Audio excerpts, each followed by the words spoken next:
Good evening, everyone. Welcome to the first quarter Commander Fleet Activities Yokosuka Town Hall. Thank you all for coming out tonight. My name is Justin Keller. I'm the Installation and Public Affairs Officer. We're going to kick it off here in a moment and see some presentations from some of the installation programs, what they got going on, and then we're going to move into the Q&A session. First of all, we'll Professor Captain Hopkins. I want to start off by saying thank you for coming out. I think there was a little bit of a scheduling snafu, and so there's two different times that were floating out for this town hall. Unfortunately, there was this time, 1730, and then there was also 1800.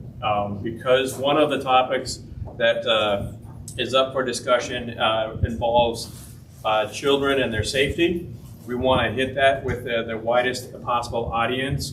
And so what we're going to do is we're going to go through our routine base briefing slides that talk about our construction projects, some of the upcoming events, some of our partners, USO, Marine Corps Relief Society. We'll hit those first, and then as we drive closer to 1800, hopefully the people who may have had the other time will be in the audience, and then we'll hit the submitted questions to include some of the things that deal with ODEA. We have the ODEA reps here with us, and NCIS should be joining us here as well tonight.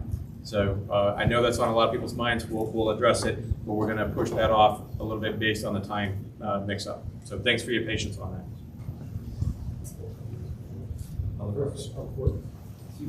That's me tonight. He's sick out with children. As you all know, who came in tonight. Oh, I apologize. We're supposed to stand on the tape. A reminder to all department heads to stand on the tape.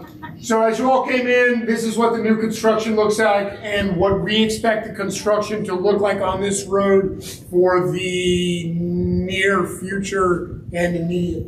I know the biggest impact is to the schools and during drop-off and pickup time, but we think we're working through those iterations. Security is continuing and monitoring, kind of making sure that the flow goes how we think and that nobody's doing anything drastic, which is our main concern. The biggest concern for me is the captain keeps showing up, Benny Decker, right? Benny Decker parking lot used to be a very easy way for us to come in, drop off, flow out.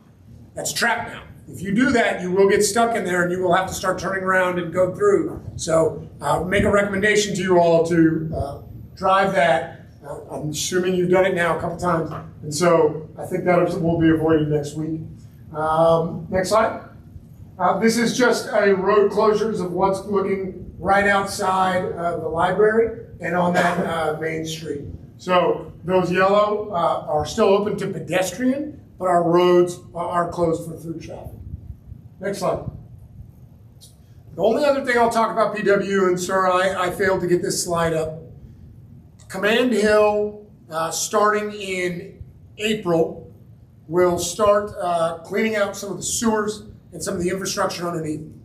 That means that we're going to have one-way traffic on Command Hill. So the lights and the swings, it's going to affect senior officer housing. It's going to affect all the commands on Command Hill, and that's for approximately 2 months. So it's going to be an impact to those people who are over there, and those people who drive through Womble to Kearney, Kearney to Womble, that whole direction. So that will be a major impact. We will get those slides out and show kind of when that expectation is, but it is something that we are going to have to execute. Sir.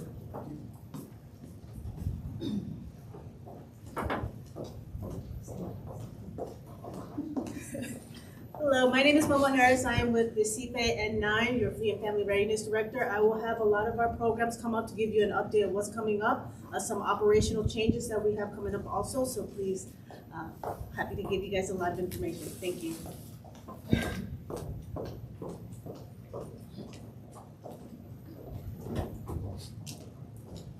Good evening, CFA Amy Trotto, Fleet and Family Support Center Director. We've got a couple things happening. We have some changes to our CAGO office. Starting March 1st, we will be operating on Wednesdays only from 8 a.m. to 12. Our classes will remain the same. Our tours will remain the same. Ice Club will remain the same. If you need anything special or something has occurred, let us know. We can come out there. We will make arrangements to meet with you. Until we have some new staff on board, which should be within the next month or two, we need to cut back on our hours, but we're happy to service you any way that we can. We've got some things happening. Do we have any slides? Thank you. We've got 3 things happening. We've got our tax prep, which is virtual tax prep, listed up here. We've got shogi. Anybody know what shogi is? Or have any kids that are interested in chess? So shogi is for all ages. They have it for little kids, they have it for adults. We'll be offering it here. I love the class, I've sat in on it. It's a great way to work with some of our host nation and learn some of their culture. And then we have our retirement symposium. This sells out. We run out of seats on this. We run this twice a year. Register early. You can come if you're a spouse. You can come together, spouse service member, if you're thinking about retiring. And our event is April 13th, and it's going to be at the Officer Club. If you have questions, let us know. We're going to be here afterwards as well. But you're happy to attend this more than once. So if you think that you're getting ready for retirement, come sit in. You're going to learn something new every time you attend this. And if you have any questions, let me know. Thank you.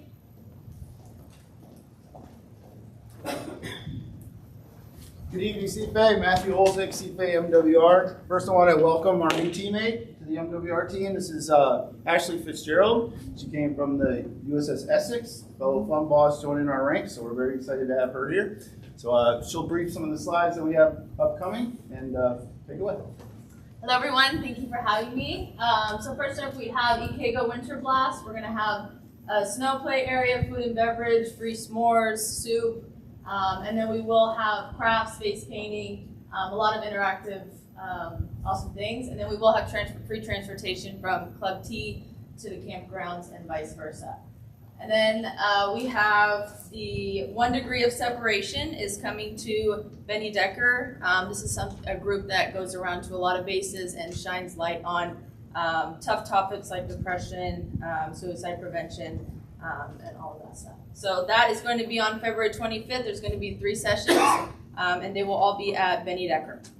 And then we have Walk of Fame, Hall of Fame, February 27th. With Anthony Robles, the NCAA wrestling champion, and then Randy Johnson, the big unit. They're going to be having meet and greets as well at the Galley Liberty Center.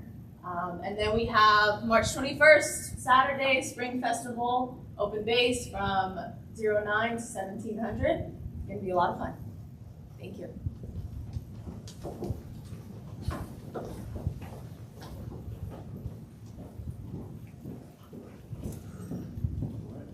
Good evening. I'm Esteban, the Installation Housing Program Director.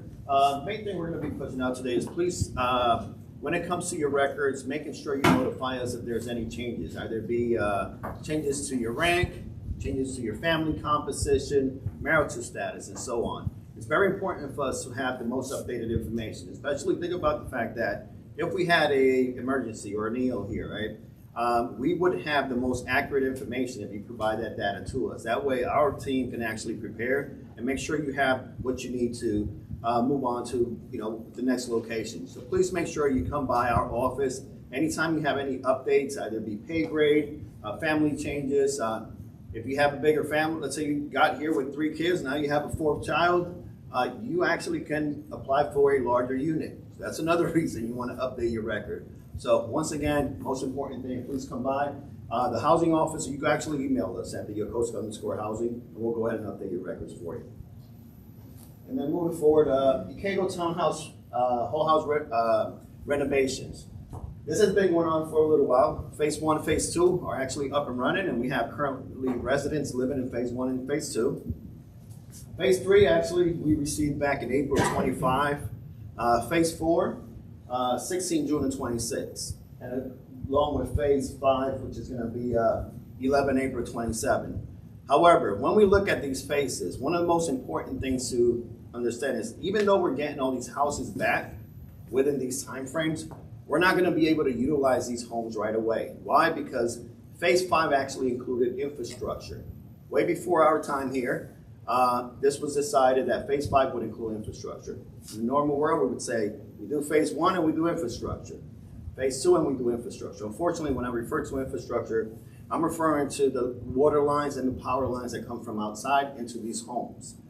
So one of the ways we try to work as much as we can and as possible as we can with what we were given was we dealt with the contractor and had a negotiation so that they would allow us to use phase 1 and 2 as long as we possibly could.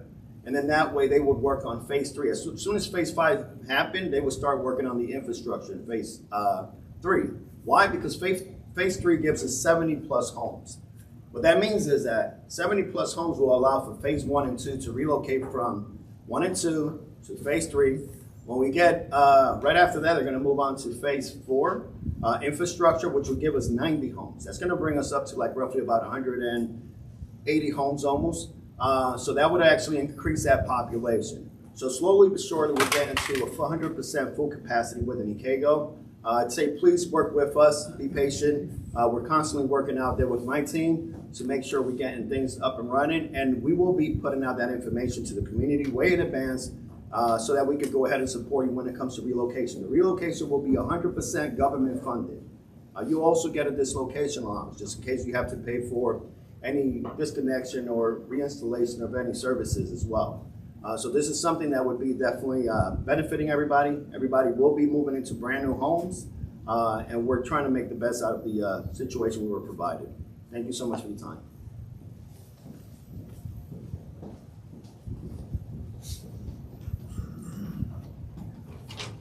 Hi everyone, I'm Deborah with CYP. We've got a couple great things going on.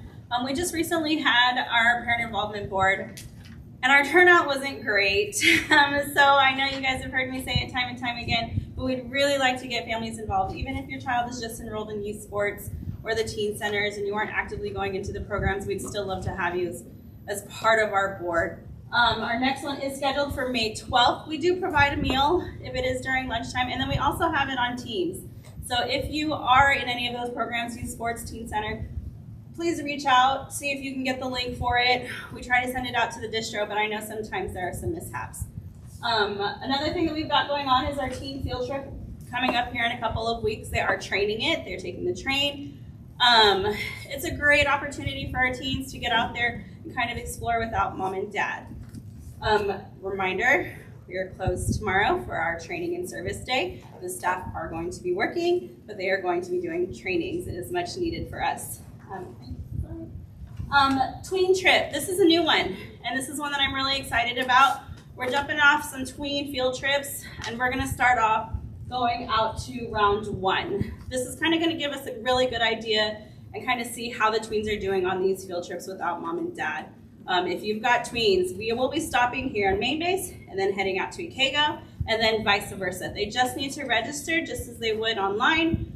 But this is something we're really trying to push out. If we've got great involvement, this is something we can keep carrying on. So please, if you've got tweens, sign them up. I'm gonna touch base on a couple of things before I hit that, because it just got hot off the press. Yokosuka Teen Center will be hosting a lock-in on the 13th. They will be going, I believe there's a huge soccer game, I don't know, but they'll be participating, they'll be out there, they'll be rooting on for the high school. But they'll also be doing barbecuing. It is a lock-in. They will be staying through 700 the next morning. We will send this out to families, but you will also see this on social media coming out. Mr. Brad, our school liaison officer, is just reminding families who are homeschooling. We've got our next homeschool meet next week on the 18th. We'll be touching base on some of the new programs that we're actually offering with CYP in conjunction with homeschooled families. So please, in attendance, February 18th, 10 to 11, MWR building 1559 above Starbucks. You guys have heard me say it time and time again, we need FCC providers. We still need FCC providers, and yes, you get to make your own hours, you get to kind of pick your own age groups. But one thing that CEO and I, we've been talking a lot about is touching base on the other side of what it means to be a provider, and that is providing emergent care to families in emergent situations. This is the ugly side of it. When we get a call and we have to place families, we have to place children in emergency care. This is where our FCC providers come in. This is a guaranteed safe space for those children. Our providers have themselves available. Their homes are built for this. They set up their programs. Although we do have families who come in and step up, this is another way to cover yourselves legally if you are bound with CYP FCC. You can be an FCC provider just for emergency situations. So that's something that we're sharing out. Another thing that we're going to start doing is some meet and greet talks, some sit down talks. And what is FCC? What does it look like? And hearing from providers specifically what that means to be an FCC provider. We're going to start at an EKGO because we do need EKGO providers, but it is something that we're looking at doing quarterly. And then you'll also see some highlights on social media on who our FCC providers are, why they like doing FCC, and giving a little bit more insight. And then we've also got our FY26 youth sports calendar. Currently, we are open for baseball, softball, and run club. Thanks, guys.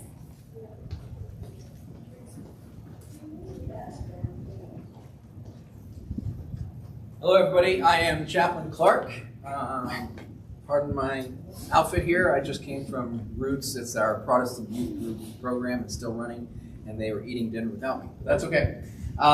Thank you so much for everyone who got involved with the Spiritual Readiness Month. We appreciate y'all taking the opportunity to just kind of pause a little bit and get involved with your spiritual roots and try to get connection with purpose, meaning, values, and those kinds of things. So thank you for that. But I'm also here to tell you about the upcoming spring holiday schedule that's coming up for those in our Jewish community. We do have Purim that's coming up, as well as Passover. And they're having two special Passover meals or seders. The first one that is on the 1st of April is actually open to anybody who wants to come and kind of learn about the Jewish Seder Passover. So it's kind of educational and instructional, as well as taking part in that observance. So that's the Jewish community. And then the Catholic community has many different programs going on. You can see here they've got the Friday nights soup and Stations of the Cross services that are going on, as well as Good Friday, Maundy Thursday, Good Friday, and Easter as well. And then same with the Protestant side. The difference here on the Protestant side for Easter, there will be a combined service in the Vinnie Decker Theater. So all of the different services that we have on the Protestant side will be one big one there. And then, of course, over at the Chapel of Hope will be the big Catholic services going on for the day. So those are things you can look forward to. And also, to this matter, both the Catholic and Protestant side have very robust religious education programs. So if you're wondering where to get your kids plugged in, those are two spots as well. So more than happy to answer those questions that you might have about. Thank you very much.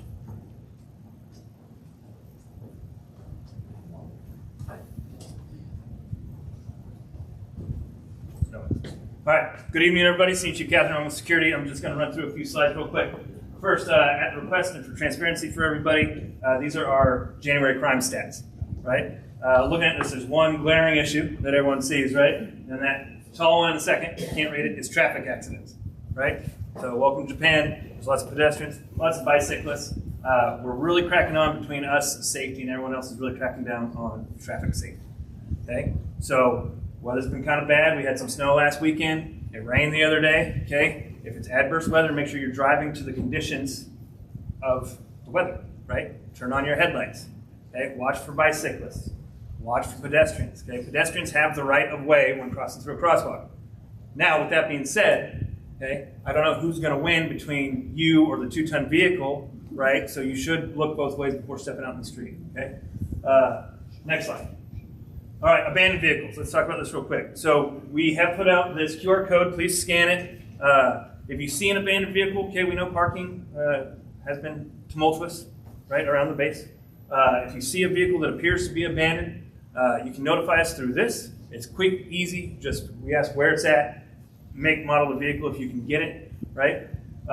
With that being said, the vehicles are impounded in place, right? So just because you come out and scan it and report it, it's not going to go away right away, okay?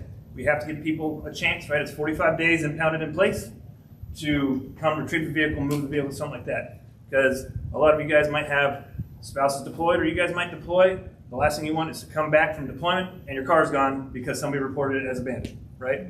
That'd be terrible. So please utilize this. You can utilize it for motorcycles or vehicles, not bicycles. We're not there yet, okay? Next. All right, these phone numbers, okay? If you don't have these phone numbers, please take down these phone numbers, okay? These are direct to security or dispatch, who will dispatch security and or Fed Fire, right? If you're in a traffic accident, whether it's out in town, on base, do not leave. Call the number. We will come to you, okay? You will get another charge, okay, if you leave the scene. And we don't need that, okay? So make sure you guys have these numbers. Does anyone have any questions? Don't leave the scene of accident. Don't leave the scene of accident, sir. Okay, and the last thing I'll say is call these numbers if you guys have an issue. Okay, social media is not the best place, okay, to notify security that something is wrong. Okay, I can't tell you how many times I see it. A lot, right? The MAs did nothing. Did you say something? Okay, because complaining to Billy on Facebook isn't going to do it. Okay, so call us. Okay, closed mouths don't get fed. All right. And you want to move on this one? We haven't hit the topic yet. Yep.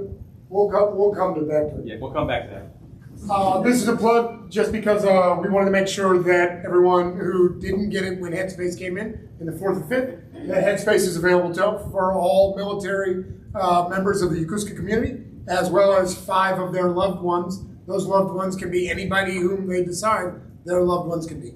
What if the service member is deployed? If the service member is deployed, the basic thing to get it is the DoD ID number and then just basic information. So if that service member is deployed and you need to get it, that's really the only thing that you might have off the top of your head. But other than that, it's very simple information, date of birth, etc.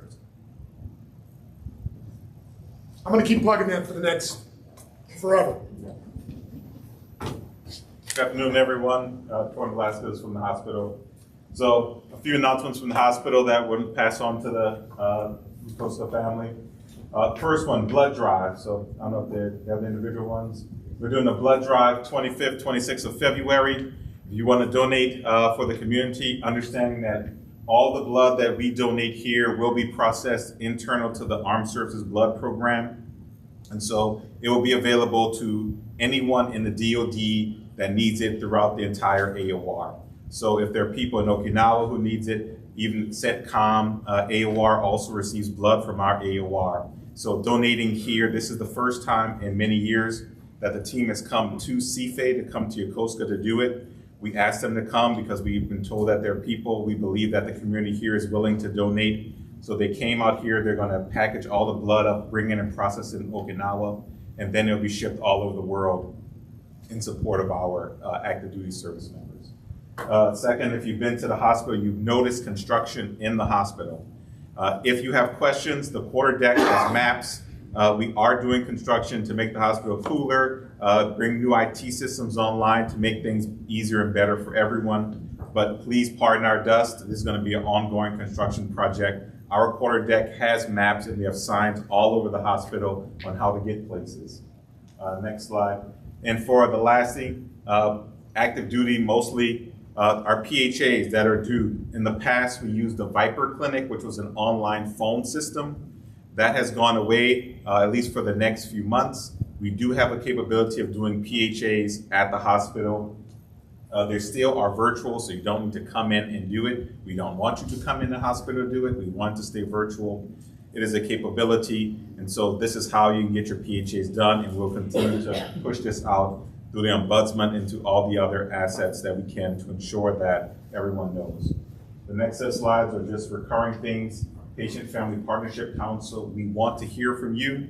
Next meeting is 3rd of March, and then ShipShape for all the people who are gotten their 10-day notices for the PRT. And so I think that is all for us.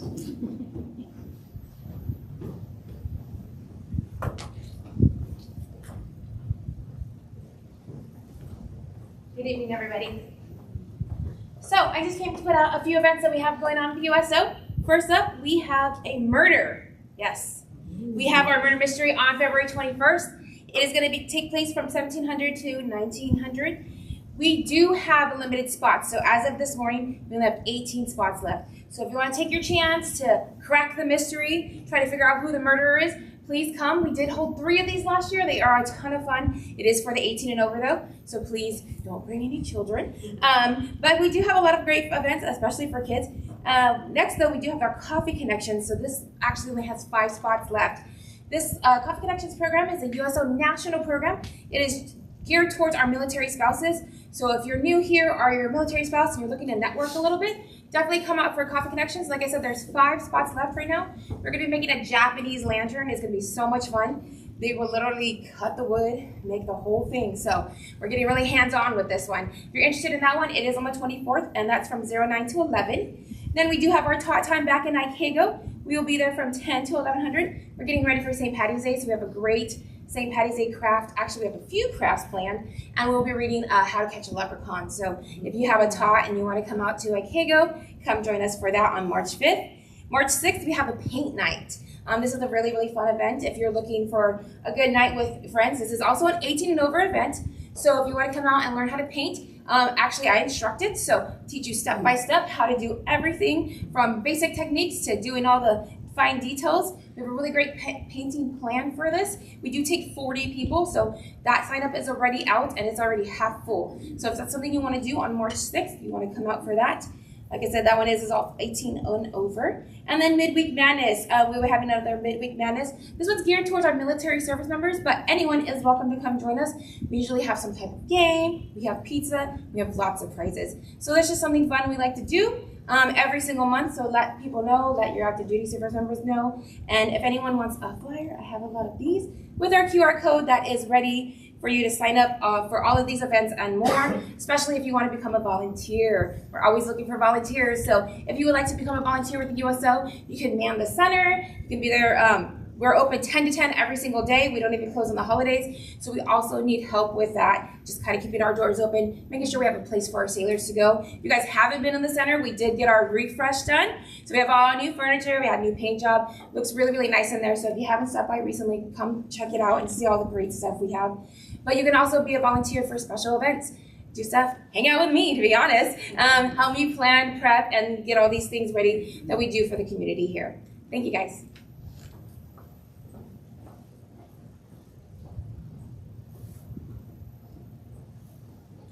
Good evening, I am Mary with the American Red Cross. I wanted to highlight a couple of things for you this evening. We have officially launched our Volunteen program. This is in partnership with the Naval Hospital. This gives our 14 to 17-year-olds the opportunity to get experience in the medical environment. We're doing a short pilot over spring break. We only have 6 spots available. So head over to our office, ask questions if you have them. We are asking that the young people pick up the packets, and that they are the ones to fill them out and be the motivated individuals. They'll have to do the interviews. There's an essay involved, but then we'll get them plugged into that building. Because it is such a small program, we have already given out 35 applications for those 6 spots. It is going to be competitive. The hope is that once this goes smoothly over spring break, we can launch a larger scale version over the summer. We're looking forward to it. It's a great experience. And I do want to underscore again the blood drive. So Okinawa is coming up. They'll set up the blood drive at Fleet Rec, 2 full days. There's 80 appointments available. Please sign up in advance. There will be some availability for walk-ins as allowed, but if you sign up for your appointment, we'll be ready for you to greet you. And it's a great opportunity. It's one of the biggest requests we get, especially at AOB, and we don't often get to say, yes, we have a blood drive scheduled. So please come join us at the end of the month. Thank you.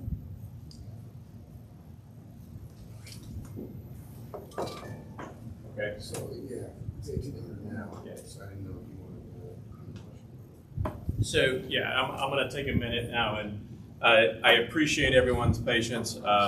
If you're joining us late, I apologize. There was a time issue, and so there was 2 different times that were posted. One was 1800, one was 1730.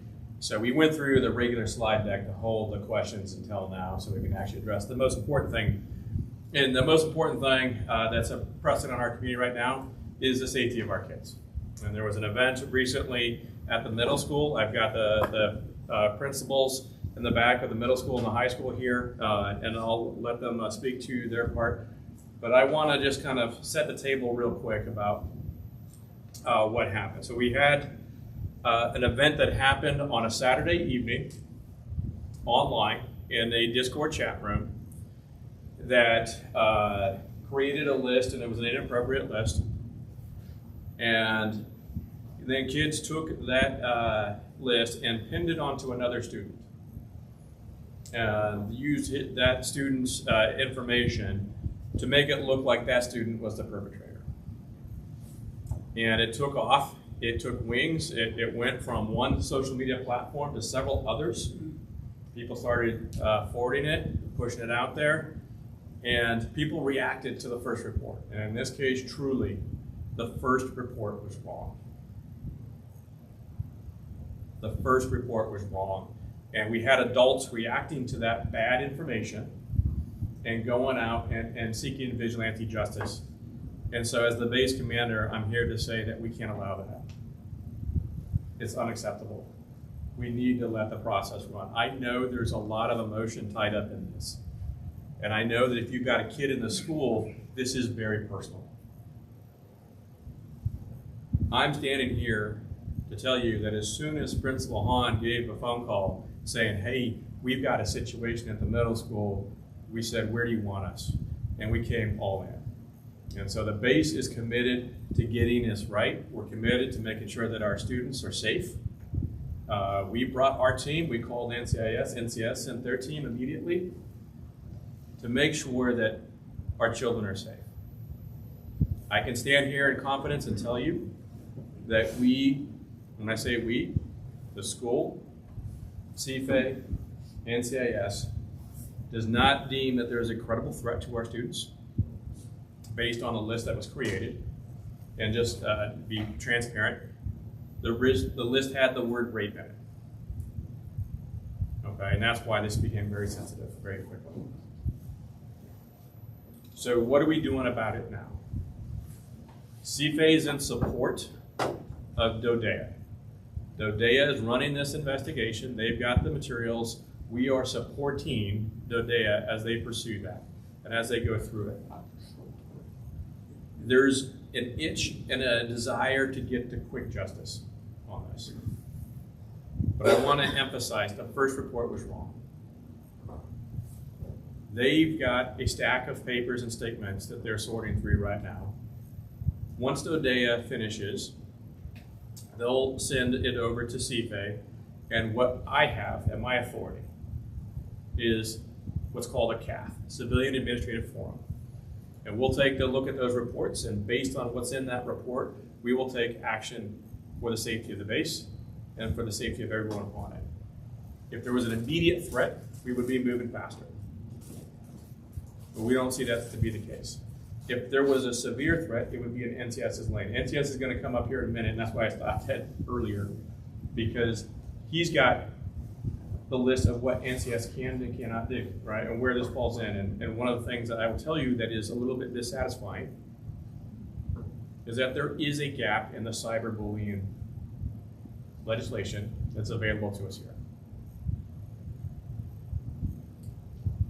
Aside from allowing the process to run, the other and equally important message that I wanted to deliver today is that there's help.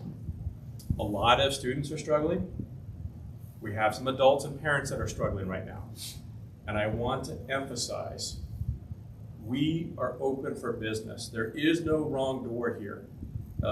I'm borrowing a phrase from our sexual assault response office. There's a no wrong door policy that they've adopted, and I'm adopting it here at the base. There is no wrong door. If you show up at my security department and they're not the right people, they're going to take you to the right people. If you show up at my fleet family offices and they're not the right people, they're going to direct you to the right folks, right? And the same thing with the school, same thing with NCIS. We're going to make sure that you're handed off to the right people as you go through this. When I say that there's help available, we recognize that there's some inequity based on students, and I wish I could say that every student was exactly the same. Unfortunately, for some rules, and the school can explain these rules, there are MFLACs, which are counselors that are embedded at the schools. The M stands for military. However, the schools are very good at working within the rules and saying, well, if this student is not the dependent of an active duty service member, this is how we can get them to still talk with the MFLAC in a group setting. So they have ways to work through that. We have some of them in the room with us here today. We have our fleet and family counselors. We have our chaplains. The chaplains do not turn anyone away. So if anybody's struggling as a result of this, and it's not just the people on the list, and it's not just the people who are accused of something right now, or suspected of something, the list goes a lot further, right? And a lot of people were affected because a lot of people saw this. And so we want to make sure that it's known, if you're a parent and you're struggling, we have help up for you. If you're a student and you're struggling, we have help for you. One of the things we brought up earlier, Headspace. And we've got the flyers, I think, up there. If not, we have the QR codes. We'll get that out there. Headspace offers subclinical counseling. So what does that mean, subclinical counseling? It means that if you don't need the exquisite services that the hospital mental health professionals have, but you need a counselor type services, they offer that. And there's 52 free sessions on video and unlimited chat sessions. And that is available not just to the adults, it's also the children. There are, I think, some permission gates for the children. They have to be 13 and up. And there's permission for the parents in order to use this, correct? Okay. So it's a bad situation. We could have done better. We've analyzed this with the school and saying, hey, how do we get in front of this problem? How do we get in front of the cyber problem where kids go onto these sites and don't recognize some of the dangers of what they're encountering? How do they handle it without forwarding and sharing, perhaps well-intentioned, but causing more harm to the victims in the process of sharing again and again and again? So the school sent out information on how to recognize cyberbullying for the parents. It also sent out what to do as a student if you encounter cyberbullying and how to step away from a bad situation for your sanity, for your mental health, and how to report that. All that still remains available. The process is going to take a little time to get unraveled because it's a complicated process. It's, in this case, there's a lot of students involved. It is a community issue. It is a community issue because what affects the school affects all of us, right? And it is a community issue because CFA doesn't monitor Discord. We're not in those chat rooms. DODEA doesn't monitor Discord. NCIS doesn't monitor Discord, right? And so the places, and I bring up Discord, but it's not the only one. It's Roadblocks. It's all of the different servers that our students are getting into. It takes all of us to find these problems and root them out. We don't have a single tool that's going to tell us where it's coming from. And in this case, we're at least bounded. We kind of understand the left and right on this one. But it could very easily be an unbounded situation. And as Ed, our representative from NTS, is going to come up and talk about, these are vectors for bad actors, adult bad actors, to do bad things. And we need to recognize the harm. And so we thought that this is the most important topic tonight. We wanted to make sure that we hit it head on. Again, we delayed because we know that our timing got a little bit off foot.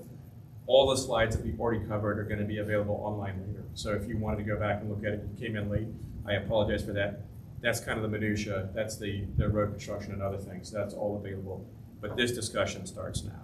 And so before I go too much further,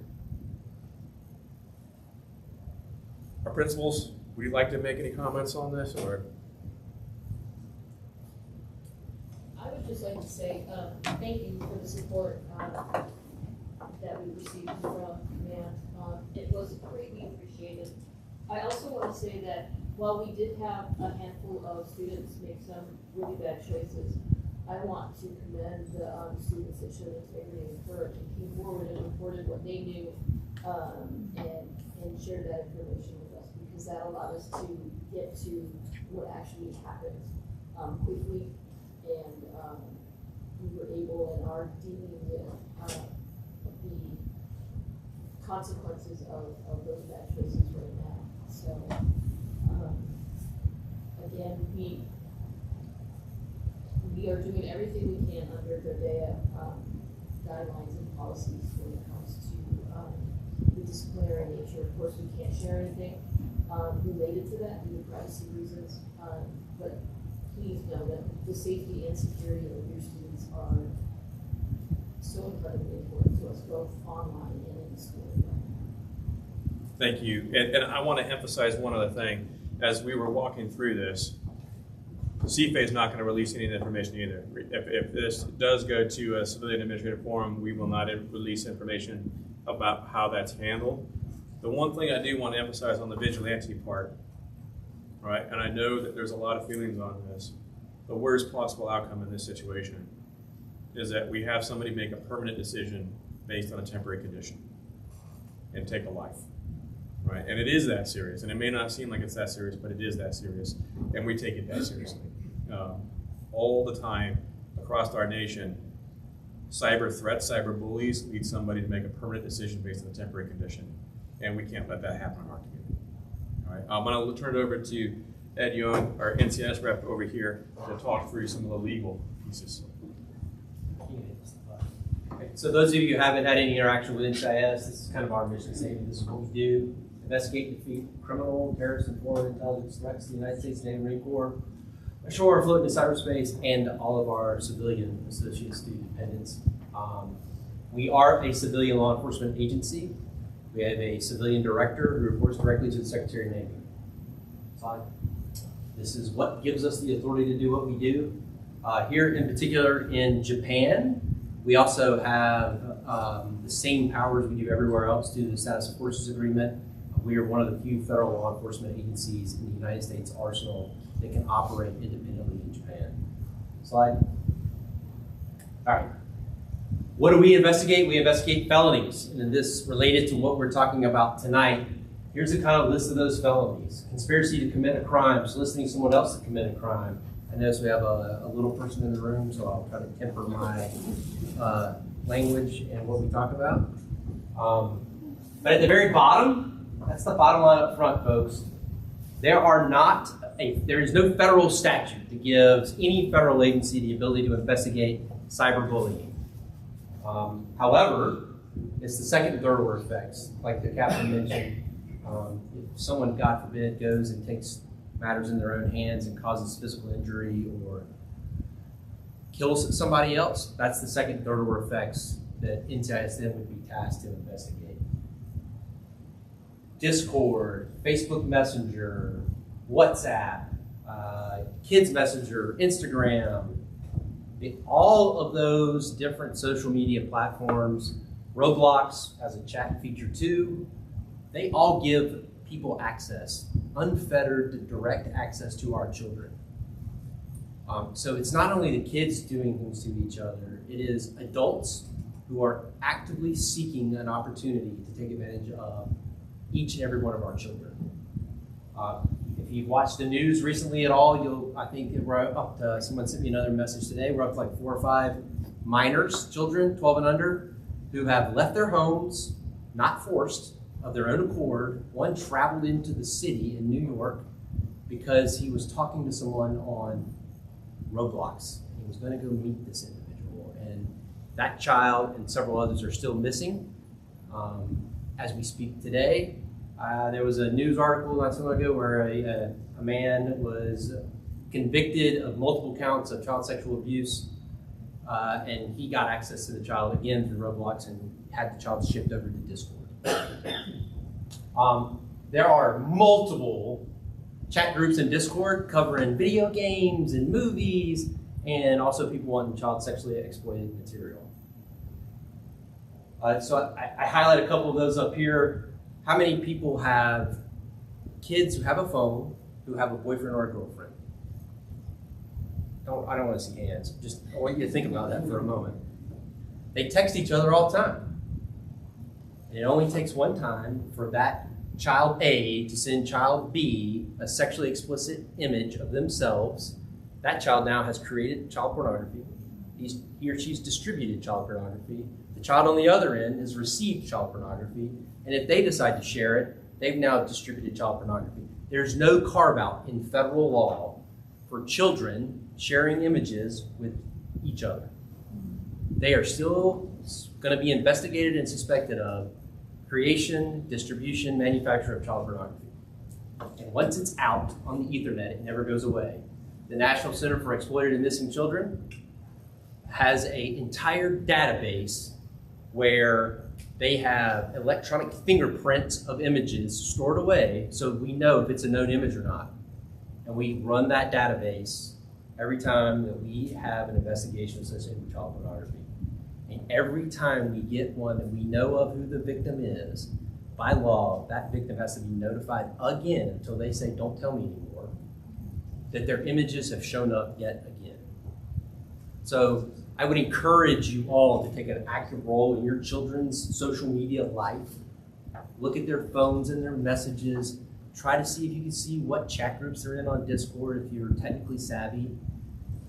It only takes one time and that child's lost their innocence and it's done. So on that positive note, does anybody have questions for me?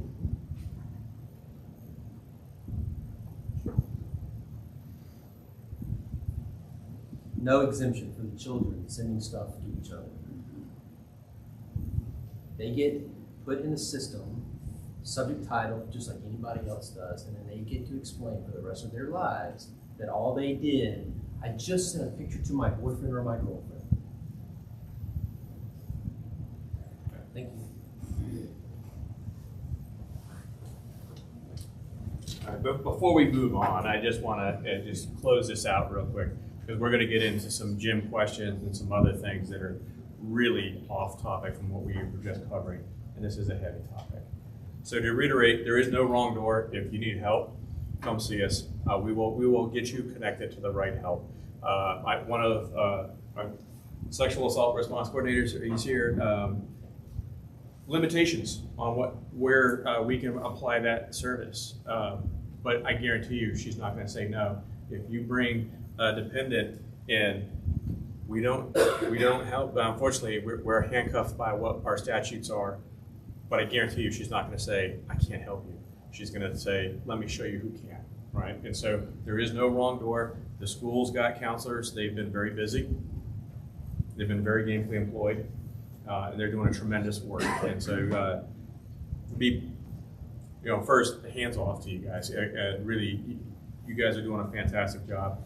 And I know that for a lot of people, they want this faster. But we got to get it right. And that is the emphasis here, is not to get it fast, to be correct in what we did. The first report was wrong, and it created more victims in the process. We've got to get this right. And so if you're having an issue, do not take it into your own hands. Bring it into the school, bring it into our offices at security, bring it over to NCIS. If we are not the right one, we will sort you out and get you to the right person, but don't go at it unilaterally, please. That's my ask. We do have additional resources, because part of this is, we can say all day long what not to do on the internet.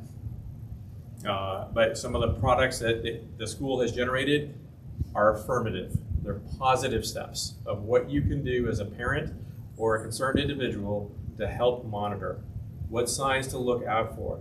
How do you know that cyberbullying is occurring? Because a lot of times, your child's not going to tell you. They are not going to tell you, I am being bullied. But the signs on those sheets tell you, watch out for that sudden change in behavior, that withdrawalness, the nervousness, right? So there's some signs to watch out for. Signs to teach your kids what to do when you encounter things. And some of the things that we want to emphasize is walk away, leave the chat when the chat is toxic. When it uses racially explicit language, when it uses sexually explicit language, you don't belong there. Leave it. Go, move on from it. So a lot of resources out there. It'll be online. It'll be available. If you need it, come see us. We will make sure you get it. But there's also help. And I recognize it's not just the students that are suffering here. It's also a lot of parents. I meant to say this too. The FCC, was it again? Family and child care. Yeah, so the family child care that was briefed earlier by the young lady. I've been out here for 4 years now. One of the unfortunate shortcomings we have in an overseas environment is child protective services. We don't have a county that we can lean on to help do that. The federal government we just don't do that typically, unfortunately. This program that she mentioned earlier, I can't emphasize how important it is. Like I said, I've been out here for 4 years now and have sat in the room with the base CO and a commander of a unit, and it's a round robin. We're having a discussion with Fleeting family about what do we do with this young man or young woman, this child. What do we do to make sure that they are taken care of and they are safe? And it's for a host of reasons. But that program and being a volunteer to take that on for emergencies, if that's all you want to do, is highly important, especially in the environment that we are in overseas. I can't foot stomp it enough to encourage folks to look into that and take that under consideration as something that might be where you can directly help your community. Sorry. And on that note, since you brought it up, and it is something that I've only been in since September, and we've had to use the service a few times now. It is also anonymous, right? So I want to foot stomp that component of it, because sometimes it is for criminal reasons that we're removing children from a house. And the last thing we want is that family care provider to be targeted by the others, right? So there is a break there where it's not, we're bringing them from door to door. There's an intermediary that keeps the anonymity of where they're at and who to stand with. And so it's a well thought out program. That's one of the areas that we need as a community.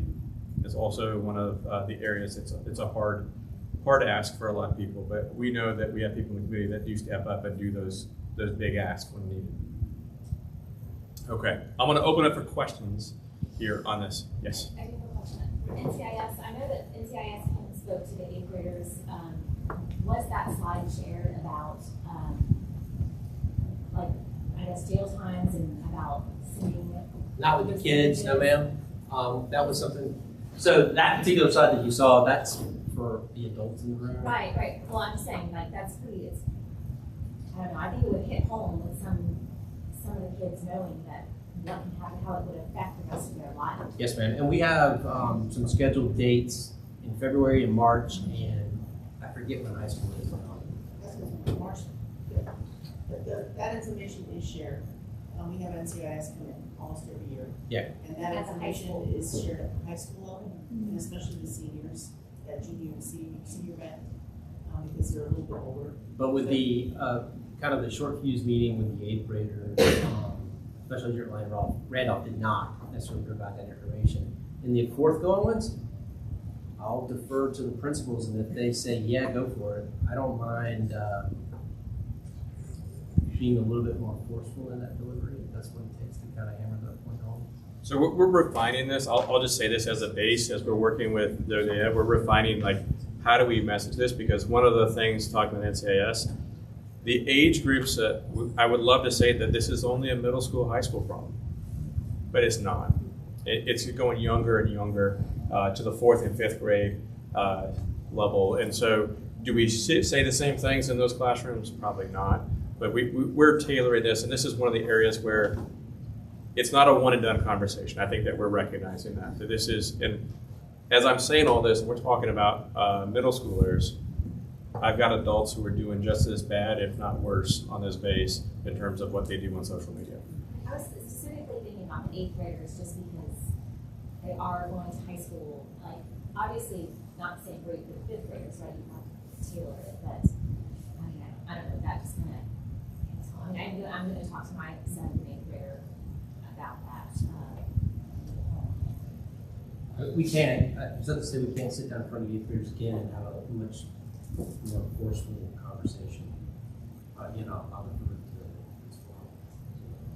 I'll tell you though, as NCIS as a whole, we have about 450-ish open criminal investigations right now, and it covers everything from theft to abusive sexual contact and sexual assaults and death.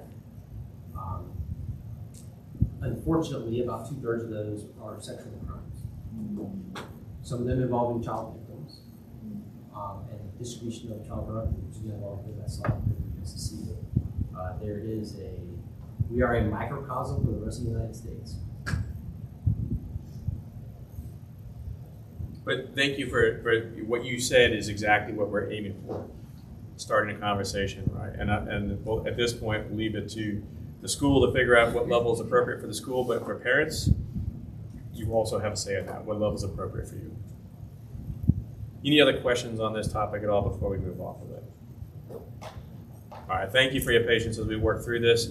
We're going to go now move on to some the mailed-in questions and then open questions. Thank you, sir.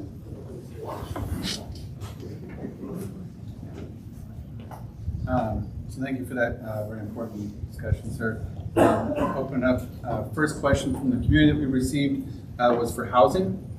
It's in regards to there's a significant concerns about parking situation in Akego. Could the command consider implementing an assigned parking system similar to the main base with one designated spot per resident and designated visitor parking? Yeah, this was an IKGO conversation. We're going to look at it. The conversation is, should they have assigned parking much like main base? And the answer is maybe. So we're going to look at it a little bit deeper. Thank you, sir. Next question is also for MWR. Could you explore the possibility of making Purdy Gym accessible 24 hours a day to better accommodate the schedules of service members and their families? So the short answer is yes. We are going to, in the long run, make Purdy 24 hours accessible. We have some devices to install, and we've got some construction that needs to finish up with the HVAC project. So we're going to get there. We have Kneebon Tower, first floor, that's open 24/7 on the installation. We also have Fleet Gym that's manned 24/7. So ultimate goal is to get there. Next question. Once the teen center relocates from Izimo Community Room in April, what are the plans for that space? Will it be converted back to a community room for residents? And if so, when can we expect it to be available for reservations? Hi, again. If you haven't already been out to Akego, we've got a beautiful new teen center coming up. And it's actually a teen and SAC program. It is a 2-story facility. I would love to say that the program is going to open in April. However, let's be honest, it does take things a while to get over here, and we're looking at huge shipments coming over here. So the plan and the hope and the dream is to open the SAC program in the month of April and the teen center hopefully by the beginning of the summer. Again, it is my hope. Cannot guarantee it. As we know, things do take a while to get here, just like Amazon. So with that, we will relinquish the programs, the space back to housing, hopefully in the summertime. But I know that they will have to clean it up, spruce it up, and then hopefully be able to utilize it for the community.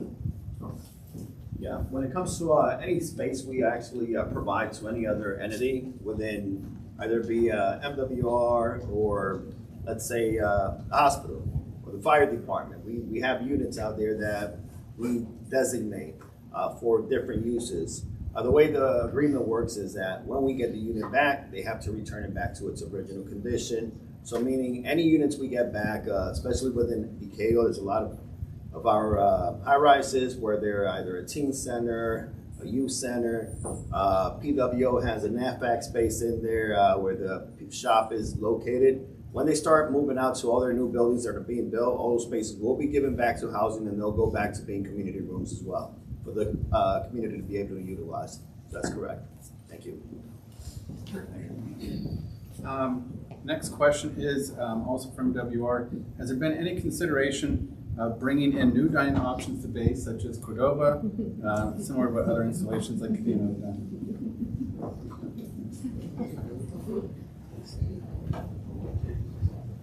All right, just to let everybody know, we are putting a new temporary club, or we're bringing back the Seaside Club for the previous Chili's location. But as far as bringing a new concept in, there's a lot of moving pieces with what's going to happen at the base in 20 years, correct, sir? Yeah, so I'll take a stab at this. Okay. So why did we go through? One of the things that I think anybody who's been to Chili's understood was that they had supply chain challenges, right? And so one of the ways that we circumvent that and we get around it is we do our MWR Club. We can control the menu based on what's in season and what's available. And so initially it's going to be breakfast and grab-and-go lunches over at the Seaside Cafe. We're looking to expand that in the future, but we got to figure out how we can make that happen. Long term, what do I want to see the base get to? We need a large training venue on this base. in the worst way. We need a large event venue on this base where when the CNO comes, I don't have only 600 seats, I can sit 1,000 sailors in there. All right, or if there's a symposium that we're a big deal over here in the Far East, but we don't have a facility that matches that. The Navy Ball has to be broken into 2 rooms. We don't have a space for the large Christmas parties. And not that it's the primary driver, but it is something that is on my mind. We miss out on the big ticket entertainers because we don't have a venue big enough for them. So recently, Gabriel Iglesias, if you know who he is, he's a comedian. He was up in Yokota. Why? Because they have a venue big enough. And we don't have that here. And so part of the drive here that we're trying to get at and we're trying to push for is the eventual creation of an event space that allows us to do large-scale training symposiums and conferences, that allows us to do the Navy Ball without breaking it into 2 different rooms, that allows us to host big-name entertainers when they come to town. And so the way that we have to do that is MWR. If I stay with MWR Food, I have the flexibility. When we're ready to break ground, we're ready to break ground. If we get locked into a contract, I can't do that. And so there's a rationale behind it. I appreciate your patience on it. In the meantime, we're going to make the Seaside Cafe the best cafe that we can. We're going to make it, and one of the things that hopefully is appealing to the community here, and one of the things we've received a lot of requests for, is affordable breakfast options. And so that's one of the things. It's going to have parking. It's good. And affordable breakfast. And so hopefully we'll start with that and we'll look to expand and grow as we are able to rebalance our kitchen staff. Next question. Considering the frequent outages and lack of alternative options for internet services, what steps can be taken to improve the quality and reliability of the base Wi-Fi services for military families?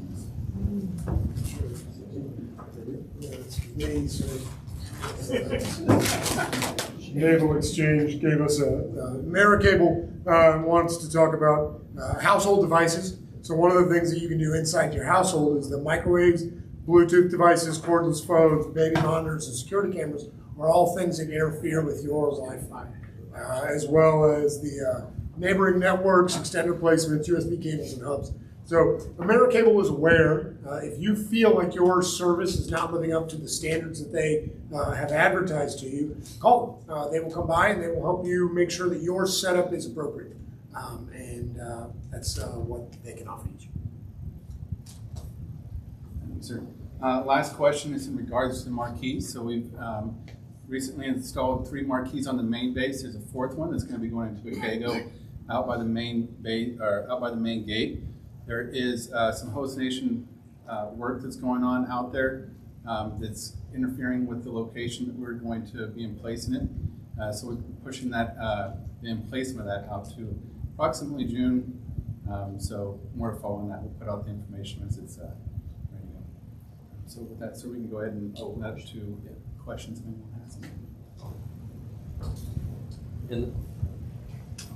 What is the plan for summer employment for teens this summer? Are we doing CYP? Are we doing jobs in offices? Hi again. So the teen program, it is a great thing.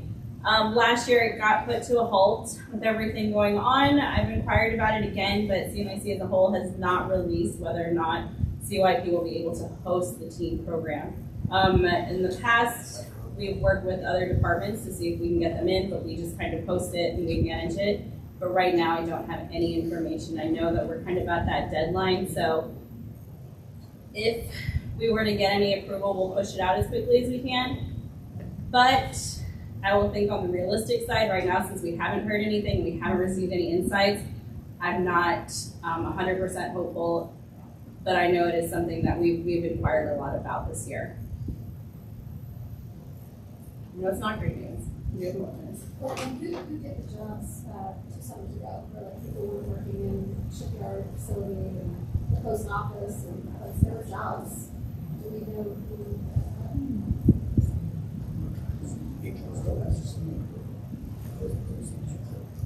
All right, we owe you a due back on it. We'll circle back to that.